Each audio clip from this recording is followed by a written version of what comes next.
all of you and welcome back to my channel Learn English with Sneh.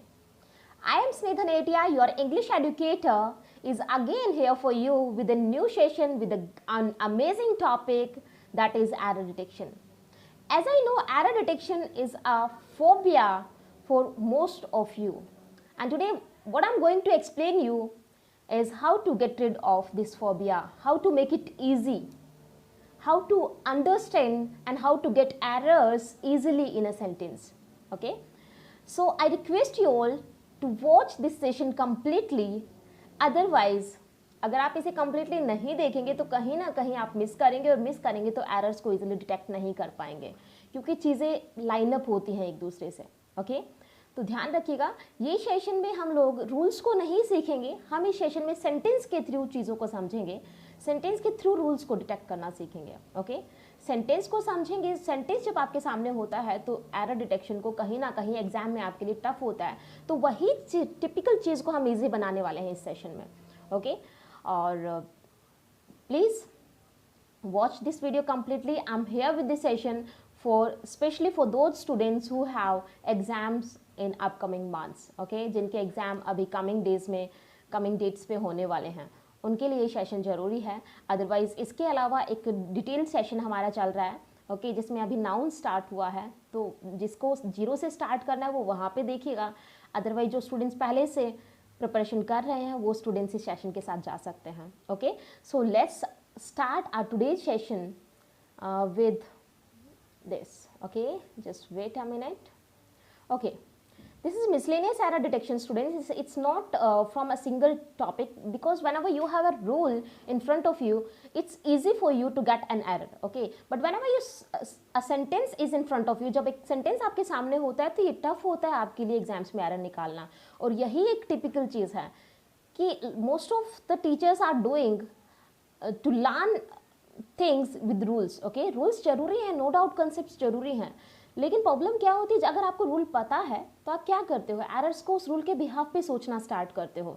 लेकिन अगर आपको rule पता नहीं है, इमेजिन कि आप रूल भूल गए हो और आपके सामने सेंटेंस है, तो आप खुद का माइंड यूज़ करने की कोशिश करोगे और सोचोगे कि क्या रॉन्ग है यहाँ पे. वही चीज़ हम करने वाले हैं. It's like somewhere it's like a brain storming. Okay, now you have a sentence that is My sister asked me that how long I would stay there.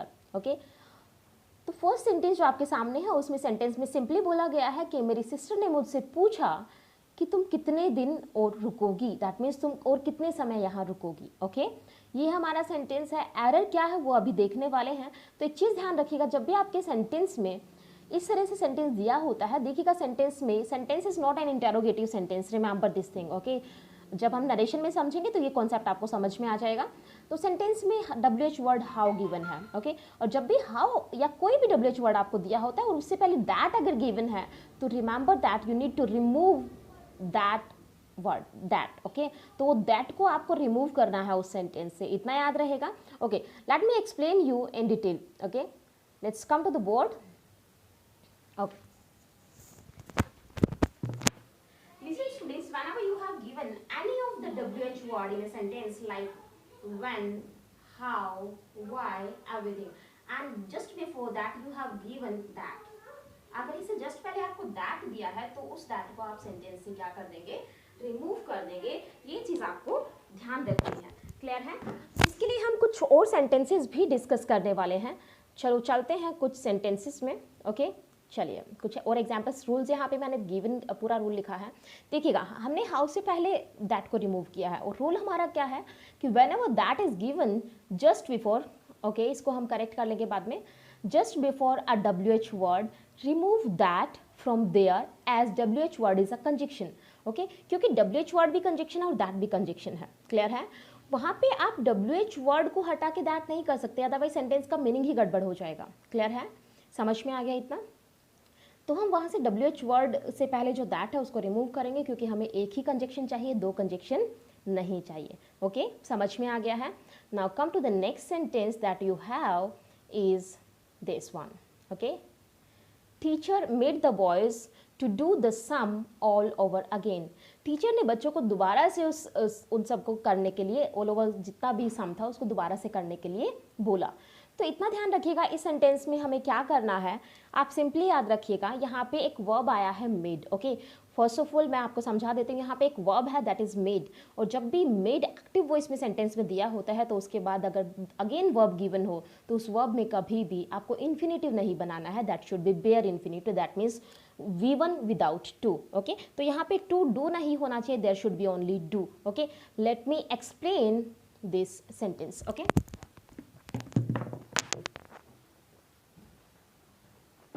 remember students, whenever you have given let, wait, make, help, okay, चलो इनको याद रखिएगा। Watch भी इसी में होता है, सी भी इसी में होता है, बट हम अभी इतना ध्यान रखते हैं।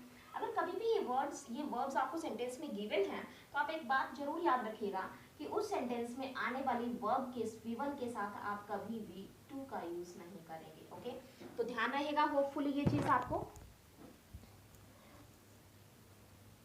Let's come back. Okay, I think clear हो गया होगा।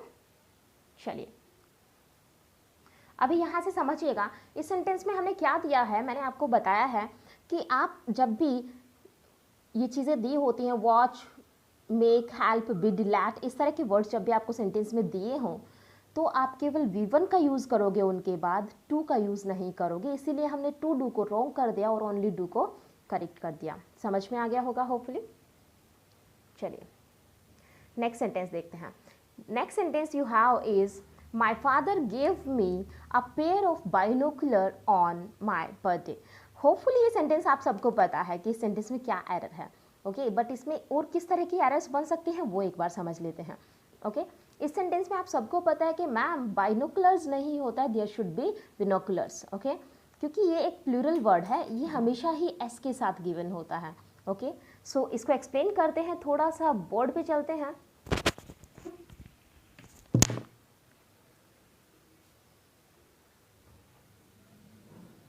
तो स्टूडेंट्स जो आपको याद रखना है वो ये चीज है कि जब भी आप सेंटेंस के अंदर इस तरह के वर्ड्स यूज करते हो, that is binoculars, jeans, scissors, pants, trousers, pants, okay, all these words are plural words और ये सभी plural words हमेशा s के साथ आएंगे, ये आपको जरूर याद रखना है। और सेकंड थिंग जो आप यहाँ पे याद रखोगे वो ये है कि ये वर्ड्स में कभी भी आप जो वर्ब यूज करेंगे वो वर्ब भी हमेशा कैसी होगी, प्लूरल वर्ब होगी। And one more thing students, इन वर्ड्स को आप इस तरह से नहीं लिख सकते, like I said give me a scissors. This sentence would be wrong because you can't say, even if this word is a plural word, you can't use a with this word. And if you want to make it correct, तो आपको क्या करना पड़ेगा, इस a को remove करके a pair of scissors। Hopefully समझ में आ गया होगा। ओके, चलिए फिर आते हैं वापस से। चलिए समझ में आ गया होगा आप सबको ये चीज़। Okay, now come to the explanation for this sentence that I have already given here. Each and every explanation I give or I placed here after the sentence. Okay, आपको binoculars यूज करना है। Rule में क्या लिखा है कि ये जितने भी वर्ड्स मैंने यहाँ दिया, और भी बहुत सारे वर्ड्स हैं जो लेटर ऑन हम डिस्कस करेंगे, अभी इतना टाइम नहीं होता इसलिए मैंने कुछ एक वर्ड्स यहाँ पे लिखे हैं। ओके, तो इन सभी वर्ड्स को प्लूरल में यूज़ करते हैं, इनके साथ वर्ब भी प्लूरल यूज़ होता है, और इनको कभी भी ए और एन के साथ आप यूज़ ना करें, और करना चाहें तो आप पेयर ऑफ वहाँ पे आप यूज़ करें, क्योंकि आपकी जीन्स पैंट हमेशा पेयर में होती है, उसमें दो टांगे होती हैं ना जीन्स में। ओके, ट्राउजर्स जो होते हैं उसमें भी ऐसे, सीजर में भी टू पार्ट्स होते हैं। ओके, तो ऐसे केसेस को जब भी आप सिंगुलर में यूज़ करना चाहें तो आप पेयर ऑफ करके आप यूज़ करें। Got it? चलेगा, नेक्स्ट सेंटेंस में चलते हैं। Next sentence we have is he laughed on her as she fell off the tree। ये sentence बहुत simple है। उसने बोला कि he laughed on her, वो उस पर हंसा, that means उसने उसका मजाक उड़ाया, as she fell off the tree, क्योंकि वो पेड़ से गिर गई थी। ओके, जैसे ही वो पेड़ से गिरी उसने उसका मजाक उड़ाया, ये भी बोल सकते हो। तो स्टूडेंट्स याद रखिएगा this sentence, why this sentence is wrong, ये सेंटेंस गलत क्यों हुआ, उसका रीज़न ये है कि जब भी आप यूज़ करते हो लाफ्ड ऑन, तो लाफ्ड ऑन हम मुस्कुराने के लिए यूज़ करते हैं। When you are smiling to someone, जब आप किसी की तरफ स्माइल कर रहे हो at that time you just use laugh on, okay. But अगर आप किसी का मजाक बना रहे हो, आप किसी के लिए मॉकरी कर रहे हो, ओके, तो eight that time you use laughed eight, okay. तो यहाँ पे एक्सप्लेनेशन मैंने दिया है, ये एक फ्रेजल वर्ब है, ध्यान रखिएगा। तो यहाँ पे याद रखिएगा, जब आप एट का यूज़ करते हैं, ओके, लाफ के साथ, तो उसका मतलब होता है मजाक उड़ाना। जब आप ऑन का यूज़ करते हैं लाफ के साथ, दैट मीन्स मुस्कुराना। ध्यान रखना, इस सेंटेंस में हमारा जो मिस्टेक था वो ऑन की जगह पे आप किसको प्लेस करेंगे, इनको, okay. Next sentence we have is more you think of it, जितना ज़्यादा तुम इस चीज़ के बारे में सोचोगे ये इतनी ही बुरी होती जाएगी। क्लियर है, समझ में आ गया इतना। अब सेंटेंस में प्रॉब्लम क्या है वो समझने की कोशिश करें। द मोर, अब सेंटेंस में यहाँ एरर क्या होना चाहिए, सिंपली ध्यान रखें कि जब भी आपके सेंटेंस में दो कंपैरेटिव डिग्रीज हैं, राइट, या एक कंपैरेटिव डिग्री हो, doesn't matter, but usually in sentences के अंदर दो कंपैरेटिव डिग्रीज दी होती हैं, ओके। तो यहाँ पे जो सेंटेंस में दिया है मोर, ओके, मोर किसके लिए यूज हुआ है, यू के लिए नहीं, थिंक के लिए। Just think about it students, more you think, जितना ज़्यादा क्या सोचोगे, ओके। यू से रिलेट नहीं कर रहा है, वर्ब से रिलेट कर रहा है, और anything which relates to a verb is known as adverb, okay. इतना आई थिंक समझ में आ गया होगा, ओके। आगे एक और चीज़ चेक करते हैं, think of it, the worse it becomes, okay, worse it के लिए यूज़ नहीं हुआ है, बिकम्स के लिए यूज़ हुआ है, and worse is a comparative degree of bad, okay. तो ध्यान रखिएगा, सिंपली ध्यान रखिए, इस तरह से अगर comparative degree as an adverb sentence में दी होती है तो उस कंपैरेटिव डिग्री से पहले आप किसका यूज़ करेंगे, आर्टिकल द का यूज़ करेंगे। समझ में आ गया होगा। एक्सप्लेनेशन मैंने हर सेंटेंस का आगे दिया है, यहाँ पे लिखा है use article the before more, this is the correct answer for this sentence, okay. Whenever comparative degree act as an adverb, जब एक कंपैरेटिव डिग्री का एडवर्ब की तरह सेंटेंस में काम करती है तो हम आर्टिकल द का यूज़ करते हैं उस कंपैरेटिव डिग्री से पहले। Let's take some other examples. The higher you go the cooler it become, जितना ऊपर जाओगे, तो ये हाई जो वर्ड है हायर, ये गो के लिए यूज़ हुआ है ना कि यू के लिए। सेम ऐसे है कूलर बिकम्स के लिए यूज़ हुआ है, इसलिए हमने दोनों जगह हायर और कूलर से पहले क्या यूज़ किया है, आर्टिकल द का यूज़ किया है। Next sentence that you have is the more you do the more you get, जितना ज़्यादा करोगे उतना ज़्यादा पाओगे। क्लियर है, होपफुली समझ में आ गया होगा। चलिए, now let's come to the next sentence. Kalidas is a Shakespeare of India, okay. Kalidas is a Shakespeare of India. In this sentence, it's really a great sentence. It's really simple as well as very commonly asked sentence for the exams. Okay, Kalidas is a name, and name of anything is a proper noun that we have already discussed in my previous lecture. Okay, and Shakespeare is again a proper noun. But ध्यान ये रखना है, इस sentence में आप कालिदास को किसके जैसा बता रहे हो, शेक्सपियर के जैसा।